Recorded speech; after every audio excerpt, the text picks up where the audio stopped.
Alrighty, guys, picking up where we left off. Burt Krown, after 3 seasons, 246 games, 216 points, but he's on Utah as Toronto couldn't sign him, so we've got to pay the big price of trying to trade for him or waiting till free agency if Utah even lets him go. And that is 4 firsts and Scott Laughton, which Utah is going to say no to because the kid's a specimen. So that being said, it's time to move to the regular season and see if we can get him either during trade deadline or next year.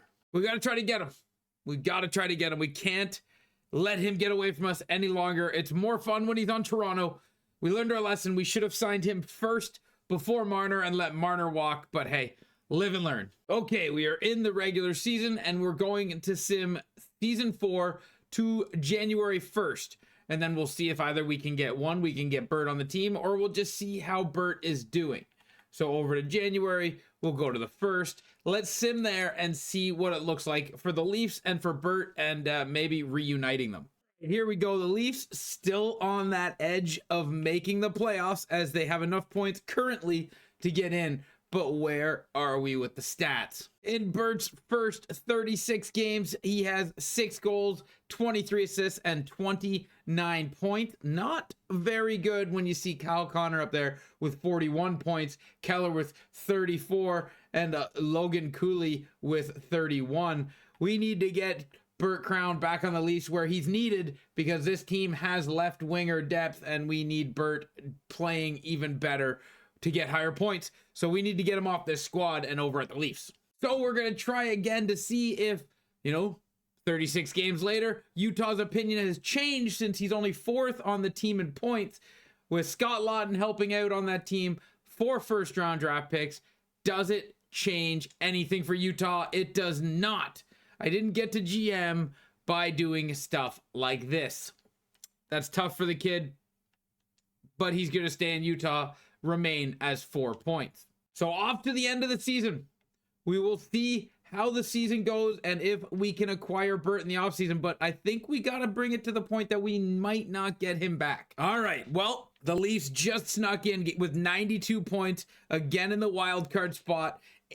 89 points were the Flyers just on the outside, so the Leafs just sneaking in still. And as for points, 82 games, 88 points. Burt pulls it together in the last half of the season. Something that the Leafs need on their team is somebody that heats up as the season goes on and maybe can get points in the playoffs. So we'll have to see if Utah even made the playoffs, which they did, and they're against Dallas. So we're going to sim the playoffs, see how Toronto does against, well, the New Jersey Devils, and then either Carolina or Pittsburgh, and all the way to the Stanley Cup Finals, hopefully. And then we're going to see how Burt does in the playoffs as well. And then in the offseason, of course, try to acquire the kid one more time.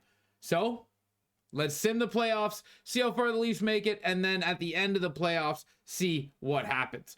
So we're going to go just to the first of the next complete month away and just see. So we get a win. We get a win. That's pretty huge. And a loss. So we just squeak by on a win, and then we get a massive loss, and then a loss that they fought in, and a win. So the series is 2-2, and they take the series lead. Can they finish it out? And they do finish it out as well. So Toronto against Pittsburgh now take a big loss in game 1, but they win game 2, a big loss in game 3, a big loss in game 4, and in 5, Toronto is out in the second round. Even this game is trolling the Leafs in the second round. Unbelievable. But we're going to go to the playoffs, which, as you see here, it is the Colorado Avalanche versus the Florida Panthers for the last week before we drift into the offseason where we've got to acquire. And Colorado gets the Stanley Cup. So big on the Colorado Avalanche. Huge win for them. And congratulations to Pittsburgh's affiliate getting the AHL. So with that being said, let's look at how Burt did in the playoffs. 6 games, 9 points. Pretty effective, even though he didn't get past the second round, didn't pass the first round, which is tough, but very effective in the playoffs. And then as for the hardware, we're going to check the individuals just to see if Burt has gotten anything in the last couple of years. As we look through here, we're seeing nothing for Burt Cale Makar and Quinn Hughes keep splitting the Norris. But as we go through, the Calder was Burt back in 24-25, but obviously he can't win that twice. And then as we keep drifting through, Burt doesn't get himself on anything else. And we're going to have to find a way to get him on one of these trophies, as the Maurice Richard Matthews wins 4 out of 5 years. Incredible for Matthews on that one. But as for everything else, we got nothing for Burt. All right, so we're at the trade deadline day. Nothing's going to change. We're going to do the same thing in the offseason we always do. At trade deadline day, we're going to see if Utah wants to make a trade for draft picks to give the Toronto Maple Leafs Burt 5 first-round draft picks. He only has 1 more year on his contract. That is a higher value than Wayne Gretzky caught for Edmonton to LA. Do they take it? They do not. The Utah Hockey Club are totally unwilling to part ways with this player. I don't blame them. So we're going to sim the draft and get to signings. In a wild playoff run, Austin Matthews says, listen here, boys, $16.5 million or I walk. Well, we got to give it to the kid, right? They got to give it to the kid. Give him his $16 million, and he still doesn't know if he's going to get back to me. Crazy. We can't wait for Morgan Riley to come off the books. Through determination and persistence, we're going to try to get this kid again off of Utah. We're first going to offer 5 first-round picks. They're going to say no. We're going to switch out this pick for Scott Laughton, and they're going to say no to that one as well. I think we got to give up on the dream that Burt Krown will ever be a Toronto Maple Leaf again, and we're just got to see how his career pans out in Utah. Yes, we will sim to the next year, and of course we're going to try it again sometime during the season and sometime at the end of next season, just because we're going to keep trying until we get them. So let's go to the next season. All right, here we go. The next season, year 5 for Burt. Year 5. And we're going to go to January 1, and we're going to see, come January 1, what his production is like. In his career so far, out of 4 seasons in his career so far, Burt has always started slow. Let's see if it's the same. Okay, we are in January, and the Leafs are looking a little bit better, if I do say so myself. They're not looking at a wild card position. They're actually into their division. Panthers are first, Lightning are second, Leafs are third, but at least they're not fighting for that wild card. But the Sabres are in a wild card hunt. You love to see that. But what it comes down to is Utah. Utah is dead last. So is Utah looking to pick up draft picks maybe? Maybe trade one of their, good franchise players? We're going to have to go find out as we do. But first, let's see how Burt's doing. TJ Ginla is rocking it for Utah. 33 games, 33 points with this emergence with the showing here. Maybe they're willing to, move on. They got Keller, they got Ginla, they got Cooley, they got Mercer now apparently, Kyle Connor. Maybe they're ready to move on from their -12 Burt Krown. And, we know he starts out slow. 33 games played, 30 points. That's pretty good compared to how he normally starts. So let's see if we can acquire him. Okay, here we go. We're going to try this again. And the reason we keep trying Scott Laughton with all these first-round draft picks is because he has the most trade value, and that's a non-trade player. Everyone else is protected. So we're going to try Scott Laughton again, see if Utah's ready to part ways with maybe what we could classify an underperforming player on a bottom feeder team. Maybe. Let's hope for the best. And we're going to have to reject it. You've approached us here in Utah for this exact deal, and we said no already. You have to offer something different if you expect a different outcome. Fine. Here's Joseph Woll. Have him.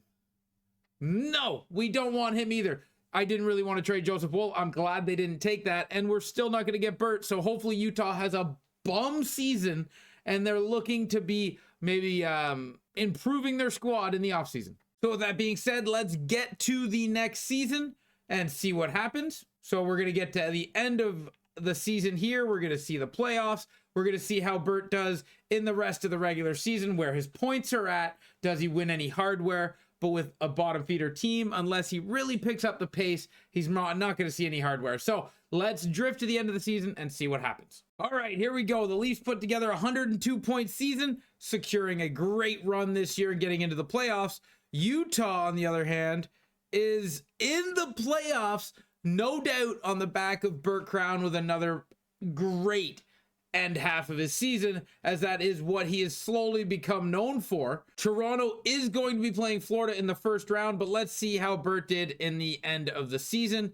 And if maybe he can, put together a good playoff run and get some more playoff points and experience for when he becomes a Leaf again, hopefully. 82 games, 85 points, still a minus 16. But look at Iginla here, 82 games, 71 points with a plus 16. Clearly, he's playing with Kyle Connor, and Burt is playing with Cooley and Keller, I would imagine. But, wow. Okay, Burt, another point per game season. Really need to get him on this Toronto Maple Leaf team so him and Matthews can just explode for the rest of their career. But let's get to the end of the playoffs and see how Toronto does and see how Utah does and what's going to come of it. But Toronto facing Florida, it's a tough one for sure facing Florida, but let's see what comes. Toronto wins the first one and they lose the second one. They lose the third. They win the fourth going into game 5. Let's see what happens. Game 5. And they win game 5, taking a series lead. They lose in game 6 and lose in game 7 to Florida. That one kind of stings because it's still kind of fresh, but that's okay. Utah is against Chicago. What a crazy event that is. Utah is against Chicago. Who wins that? I don't know. We'll find out here soon as we drift into who's going to win the Stanley Cup, and it is the New Jersey Devils, and the Grand Rapids Griffins win the AHL. Utah did do a 2-round playoff series, which actually looked like it went deep, 7 games and 6 games. So did Burt have a good run in those playoffs? 13 games, 18 points, and he's a plus in the playoffs. Turning out that Burt may not be quite the regular season player, and he picks it up in the playoffs as he's a plus here, and he was a minus in the regular season. So we're going to have to keep an eye on that and see if that just follows him through his whole career. But Burt Krown, 88, crushing it out here so far with a good first 5 seasons. Unbelievable 5 seasons out of Burt, and, shaping up to have a good career. He's not quite a point a game throughout his career. Hopefully he will get there eventually, but he is well over a point a game in the playoffs. Definitely a playoff specimen, this kid is. Well, it's draft time. You know what that means? Another crack at trying to acquire Burt. Oh, it's getting crazy. Like I said, we'll never give up, but it's feeling like we probably almost should. We're not going to get him back. I think we just got to accept that. But here we go.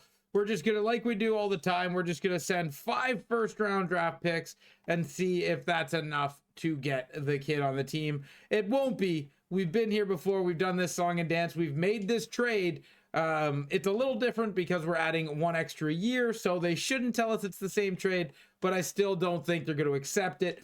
And at this point, I don't even know if we'll send a trade offer in the offseason. We'll probably let 1 more year get underway, let Burt get a little older, and just see what happens. But here we go. Can we get the kid on the squad? And it's going to be a hard no. So we're going to give probably in a full year. We're not going to send a trade for Burt until this time next year. So now it's just how does that season go? So let's sim the draft and then get ready for next year. Okay, here we go. This is going to be the final season of this video. We are going to January 2030, and we are going to see at the end of this video if we can acquire Burt Krown, because like I said, we're going to take a complete year off of offering them trades and just, make them sweat it out. Maybe they're thinking they're not going to offer him anymore, and then we'll send one in. Maybe they'll take it. But let's get to January, see how Burt does, see how Toronto does, and catch up. Here we go. In January, the Leafs are leading the division. This is exciting stuff because Canada is just running this division as we got Leafs, Canadians, Senators, unbelievable performance out of these guys. Can it stay true? We'll have to wait and see. And then as for the hockey club, they're leading their division, so definitely not a year that they're going to want to remove their probably best player. Yes, sir, their best player, 33 games, 44 points. Burt is putting it together with a 14.9 shooting percentage, unreal. But with all these shooting abilities, being a pass-heavy player is interesting. 13 goals, 31 assists, 44 points, a plus 12. This is an incredible run. Can Burt keep it going? He's a second-half player, so we're going to have to see. At the end of this season, does he get more or less than 44 points? That's what we're going to have to check out. So, can he get that 100 and have a better second half? Let's go find out and see what it's going to be like trying to acquire him in the offseason, if it's even possible. So, to the end of the year we go, guys. And, oh, man, it's been a fun ride, but I really think Burt is just going to end up retiring in Utah because there's no shot that they're going to let him go with the way he's playing. Toronto was silly for letting him walk. We all know it. Toronto, absolutely abysmal effort this season. Abysmal. Getting seventh in their division, seventh in their division with 82 games, 88 points. Tough. Utah, on the other hand, second in their division with 102 points. Wow, no shot. But our draft picks are going to have more value now. So maybe we can get Burt with one of these draft picks because it will be so much better. This is, though, the first year that the Leafs don't make the playoffs since we started. So it's been a good run, but they're not going to get it. Matthews, big old Pappy, getting 112 points in the regular season, not getting it done. And then Utah, Burt getting 91 points. So in 33 games, he had 44 points. And in the remaining of the season, he got 91 points. So, you know, maybe he slowed down a little bit, but he stayed a plus player. Let's see how he does in the playoffs. Utah has Minnesota, so that'll be interesting to see how that pans out for Utah. It's a 1-1 series. Will Burt be a big contributing factor? He is, like, through his career so far, he's played very well in the playoffs. Is that going to keep up? As we come to the end of the series, it's still 1-1. It hasn't updated yet for Utah and Minnesota. We'll have to see when it goes into the second round if it does update properly. Here we go. Utah does get beat out by Minnesota, and it looks like Dallas is going to beat out Minnesota. So that's going to be tough. And then we're going to cruise into the Stanley Cup Finals, which is going to be Dallas versus Tampa Bay. Tampa Bay is going to win the Stanley Cup again. Oh my goodness, what a victory out of Tampa Bay. This will be the last offseason of this video, and we are going to try to grab Burt in the draft as always. But first, how did Burt do in the playoffs? 6 games, 7 points, -6, so not his best showing. And we picked 12th in the draft, so maybe either 1, that'll be good enough to get us a top-tier prospect, or 2, it'll be a good enough draft pick to make Utah think about it. Please, Utah, think about it. Please, Utah, think about it. We want Burt in Toronto. We want Burt. We want Burt. This is crazy trade value. You know it is. We know it is. Just make this trade happen. 12th overall, a bunch of first-round draft picks on a team that didn't do very well. These could all be very good draft picks. Unprotected. They're unprotected. They're not protected by any, draft lottery wins. You can do this, Utah. Make us happy. We're going to regret nothing. As they say, Burt is staying in Utah. That is unfortunate. That is unfortunate. But as for our update on Burt, as we wrap up this video, he's a 96 overall, first line forward, franchise player, and throughout his career so far, he's played a good career where he's had 6 total seasons completed with 492 games, 480 points, and then in the playoffs, 53 games for 73 points. So the kid is looking like he's shaping up into a good career. Throughout his career, though, he has only got 1 piece of hardware, and that is the Calder for Rookie of the Year. Hopefully he can get more when we get him back on Toronto eventually, because we will not give up. But thank you guys for watching this video. I hope you are enjoying this little franchise series that we're putting together. I'm going to try to do 2 a week. I hope you do enjoy them. But until next time, guys, thank you for watching. Ciao, ciao.